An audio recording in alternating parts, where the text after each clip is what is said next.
আসো একটু আসো, আসো তুমি আসো, তাড়াতাড়ি আসো। আচ্ছা এখানে দাঁড়াই পড়ো। বলো সবাই পড়াও, সবাইকে পড়াও।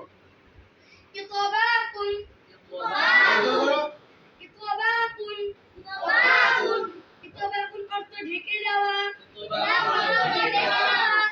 জিহ্বার মধ্য থেকে উপরের দিকে ওঠা ইতবাকুন হরফ চারটি গপ্প সজ্জ ইফতাহুন ইফতাহুন অর্থ পৃথক থাকা জোরে বলো না। ইফতাহুন হরফ 24টি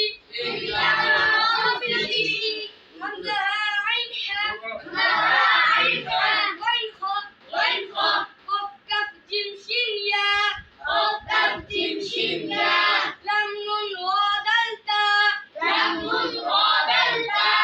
সিন দাল সা তা ওয়াও বা মিম মাশাআল্লাহ, এইভাবে হরফগুলো মুখস্থ করবে, ঠিক আছে?